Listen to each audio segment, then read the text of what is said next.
MakeItMac.com.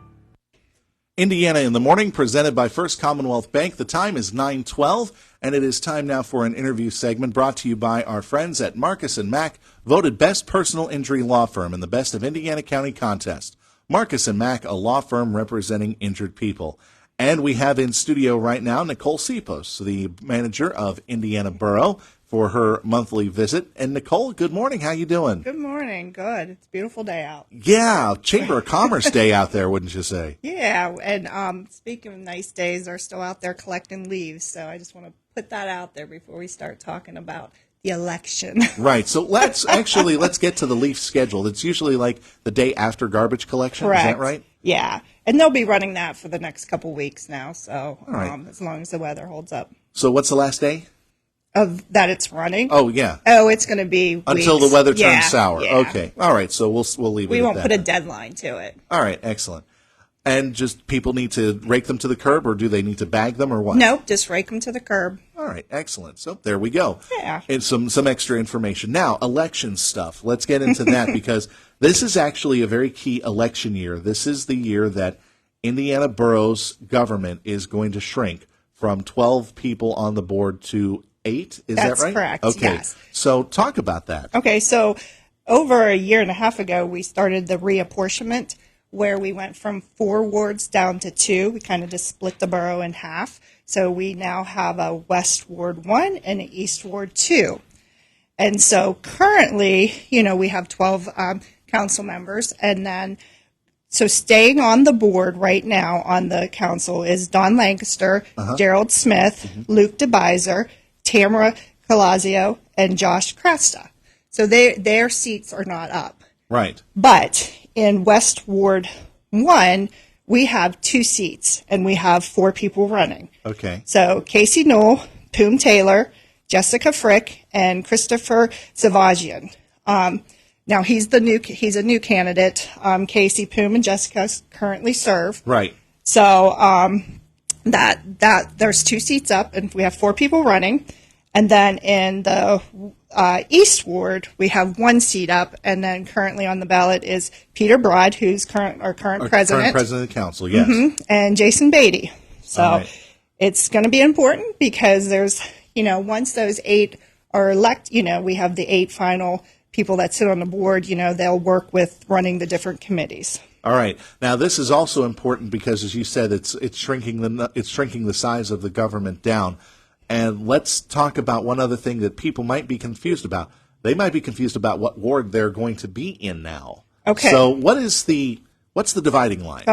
If you would get on our website, there is a map. Now it's split down the middle, like on 7th Street, okay, I believe, and it kind of shoots over like when you get down into IUP. So I would check with your voting polls to make sure, and I don't think the voting polls changed where you're to election. Okay, so the locations, the locations have not changed. Yeah, so your ballot might look a little different. Yeah, and as we know, the Chevy Chase Center location is going to be changed, but that is outside of Indiana Borough's control. That's a White Township location. So this process to bring the borough council government down, you mentioned it's been a year and a half, so it's been a long process, but it's in the end, this sounds like it will benefit the borough greatly. I think it will. I think the problem right now with having 12, not that it's a problem, but I think the council members want to be involved. And right now the borough is set up on constructions. Their structure is by committee. So we have an admin committee, a public safety committee, public works, and a community development meeting.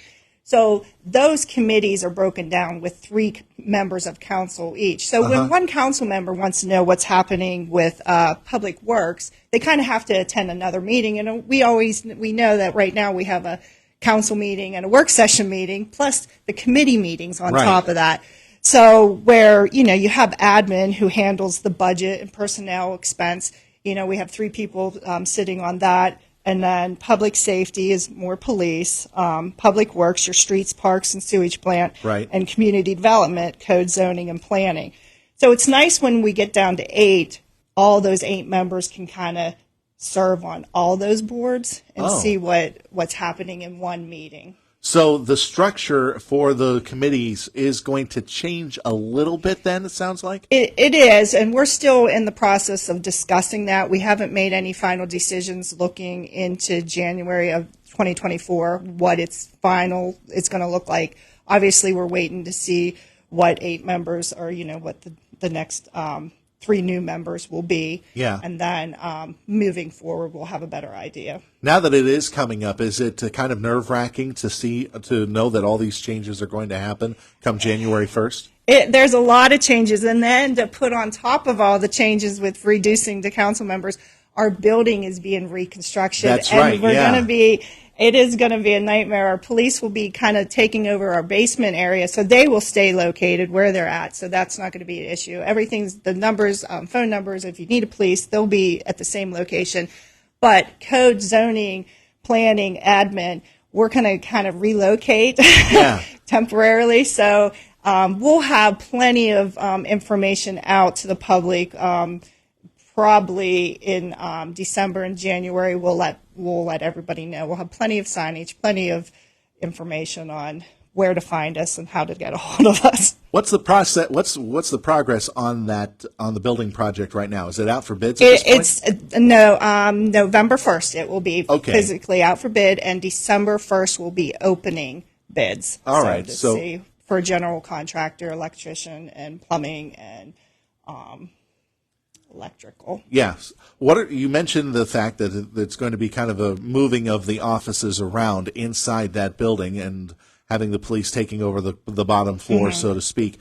So what other changes can people expect to see whenever this project is complete? Well, if they want to come for a permit, they'll probably be going across to the 825, the old magistrate office. Our code and zoning will be sitting over there. We'll be relocating over there. So it's just if they're dropping off the utility bill, they'll have to come to a new location or mail it in or call it. Like, numbers will be the same if they need to get a hold of us. Well, that's good. Physical location. The numbers, that's good that the numbers won't change. Yeah. All right. And how long do you expect that project to go? A year? A year. Wow. Yeah. So we're looking at 2025 by the time that rolls around, everything should be complete. Yeah. So and hopefully, construction. Everybody knows how construction sometimes it goes smoothly. It does. Yeah. Sometimes it gets delayed. Sometimes it goes smoothly. Yeah. One of the other things that I thought was very key on this as well as part of that renovation and project for the building is the fact that the meeting room is going to get an upgrade to make it more digital friendly. Yeah, so we get a lot of complaints, as you know, you sit through those meetings. Yeah.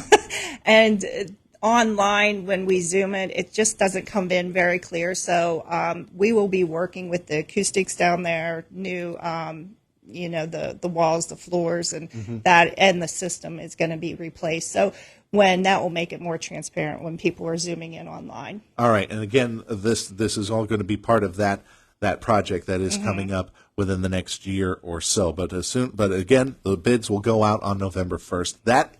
That's exciting. That is exciting. It's exciting, but nerve-wracking. Yeah. So, anything else on the agenda for you today? You know what? We have administration tonight, which we're going to talk about the budget, and obviously this is crunch time. Yeah, to it's come budget up. season. It is budget season, so the borough deals with the general fund is like $6.4 million, and that consists of police, admin, streets, parks, codes, insurance and buildings and that. So. We're trying to do this within minds of the taxpayers, trying not to raise taxes, but again, costs are going up, fees and just expenses. So to come up with a balanced budget's always tough. We have our enterprise funds that consist of another $5 million. Yeah. So just on the basic look at it that you've had so far, is it looking pretty good for next year? It is. It is actually looking good. I give kudos to all the departments. They work really hard to keep their budgets in line, watch what they're spending. They take great concern into, not, what they need to spend and what they need to purchase. Definitely. And that's really the tough part, whittling it down to the fine details. Correct. Because who knows, one paperclip might actually save. It's not that extreme. It's not, but it does. It's when you're cautious about what we're doing, and they try to work with the means that they have. It's great. It makes makes my job a little bit easier when it's time to crunch these numbers. I know we're getting ready for trick-or-treating season, so let's just remind everybody when trick-or-treating is going to take place. That is October 31st. It's always held on Halloween now, so That goes back to George Hood's yes, days. we missed Mayor Hood making the announcement, but Mayor Simmons stepped up this year and officially made the announcement. And I can confirm the time's 6 to 8. 6 to 8? 6 to 8. All right, yeah. excellent. All right, and after that, obviously, we're looking ahead to the holiday season, to Christmas here in Indiana Borough. It's always an exciting time. When are we going to start seeing the decorations, the Christmas trees start going up? Will start happening November 12th. I think that week of November 12th or something. Okay, so right soon, after Veterans Day. Yeah, like like this second or third week in November. That's exciting. I know Sam Kinley and the DI, they're working hard to get all those events planned. Definitely. And I hope we'll have Sam and the crew on here talking about some of those events that are coming up. But obviously, with the end of the year, some of the things, maybe there have been, I don't know if you've put together like a goal list at the start of the year. Were you able to accomplish some of those goals so far? I know it's a question out of left field. Yeah, no, it's a pretty good question. I think, we look back at the year and when we're coming up on year end and think of the things we have accomplished.